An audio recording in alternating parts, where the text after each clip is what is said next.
Adriana Carambeu, Michel Simès. Le duo reprend la route, cette fois au Japon, le pays où l'on considère que l'alimentation est la clé d'une vie en pleine forme et en bonne santé. Je vais commencer par ce que je connais, le concombre. On n'est jamais déçu avec un concombre. Le deuxième.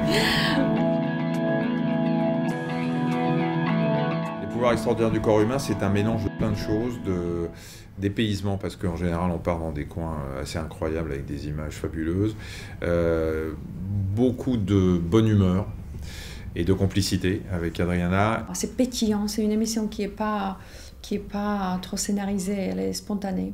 Et puis surtout, on est là pour apprendre des choses. On se cultive en regardant les pouvoirs extraordinaires du corps humain. Non, c'est une émission complète, c'est vraiment une bonne recette. C'est un programme familial. L'idée, c'est qu'on veut qu'après avoir vu les pouvoirs extraordinaires du corps humain, vous ayez la banane, vous ayez le sourire. La maladie, on en parle sans arrêt. Ailleurs, dans le magazine de la santé, dans les journaux, là, on parle du corps humain. C'est les pouvoirs extraordinaires du corps humain. Donc, c'est pour montrer comment notre organisme s'adapte à toutes les situations et comment cet organisme est fascinant. C'est quoi ça, monsieur? C'est un coquillage. Trop bien. Le bigorneau, ils le font pas cuire? Parce que Il a bougé? Je sais pas qu'il a bougé, mais Oui, c'est cru. c'est cru? Mais c'est des sachets. Oui, mais c'est mort. Mais c'est terrible. Hein? C'est vivant. Non, je te comprends. Ah bon? N'aie pas peur. Non, mais j'ai senti bouger un peu. Non, parce qu'on sentait bien qu'il n'était pas cuit. Il faut que tu Mais changes on de dirait boucher. une oreille, franchement. Ouais, on dirait une Hein? oreille. On s'est très bien entendu tout de suite. On a été complices assez vite.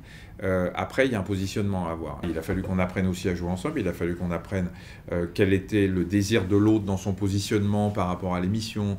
Moi, je suis médecin, mais Adriana, elle est passionnée. Elle sait beaucoup de choses. Donc, il n'était pas question que moi, je sois tout seul à dire les choses intelligentes de médecine et qu'Adriana, elle soit là en train de dire « Oh là là, qu'est-ce que tu sais comme truc ?» C'est pas du tout le but. Le but, c'est qu'Adriana, quand elle a des choses à dire, elle le dit. Des fois, je veux faire ma maline, mais bon... Après, je reviens et j'en prends ma place. Mais c'est vrai que c'est sympa. Michel, il est médecin, il est crédible dans ce qu'il raconte. Et moi, je suis curieuse. Médecine, c'est un domaine que je connais un tout petit peu parce que j'ai fait 3 ans de médecine. Donc, du coup, je peux poser ces questions naturellement. C'est des questions sur le corps humain que je connais, que j'ai étudiées. Et les questions, elles viennent vraiment naturellement. Cette émission, je dis ça toujours, je fais d'abord pour moi, parce qu'elle est vraiment intéressante pour moi. Et du coup, c'est ce que je veux savoir vraiment.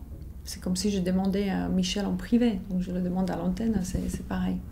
Moi, j'aimerais bien avoir un médecin comme Michel parce que c'est évidemment un médecin, donc il a des connaissances, c'est rassurant. Il dédramatise la situation, il vulgarise les informations, donc tout le monde peut comprendre. Et l'humour, c'est quelque chose qui fonctionne très bien dans la vie, même pour les sujets les plus graves. C'est ce qui permet de ressentir le goût, le salé, le sucré, l'amer, l'acide. Donc sur la langue, on a des papilles. Ouais. Il y en a combien? On dit qu'à la naissance, il y a 10 000 papilles gustatives sur la langue, mais qu'on en perd assez rapidement. On en a entre 5 et 8 000 à l'âge adulte. Ça veut dire le bébé, le nourrisson, il a plus de papilles que nous, il a le meilleur goût que nous? Bah, il devrait, au départ, parce qu'il a les récepteurs. Mais comme il n'a pas tout ce qui va avec, qui est l'éducation, l'apprentissage, tout ce qu'on apprend à reconnaître au fil de la vie, il a que l'inné et il n'a pas tout l'acquis qu'on va avoir après. Dès que la première émission, on apprend, quand on a monté Mont Blanc en partie, j'ai appris énormément sur mes capacités physiques, mais surtout sur mon mental.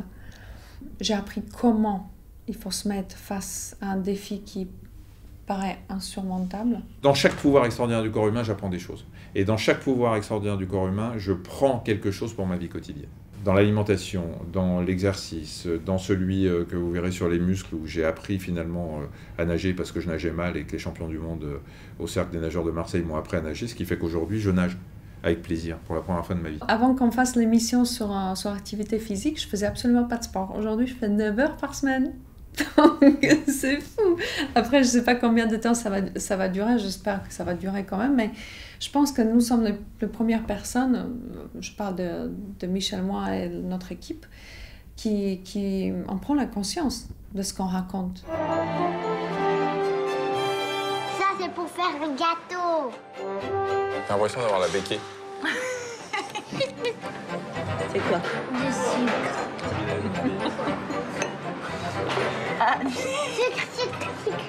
Les gens nous parlent beaucoup de cette émission en nous disant « Ah, il y a une super ambiance, vous entendez super bien », mais avec derrière, en se demandant si c'est joué ou si on est... si on s'entend aussi bien que ça avec Adriana, on s'entend aussi bien que ça avec Adriana. On a une complicité extraordinaire et je regrette qu'une chose, moi, ma frustration, c'est qu'on ne puisse pas montrer à la télé les coulisses des tournages et le bêtisier qu'on voit un peu à la fin dans le générique. Mais qu'est-ce qu'on déconne et qu'est-ce qu'on s'amuse. Mais c'est dommage, bon, il y a des choses qu'on ne peut pas montrer parce qu'on s'amuse un peu trop, mais c'est voilà, c'est un vrai bonheur, quoi.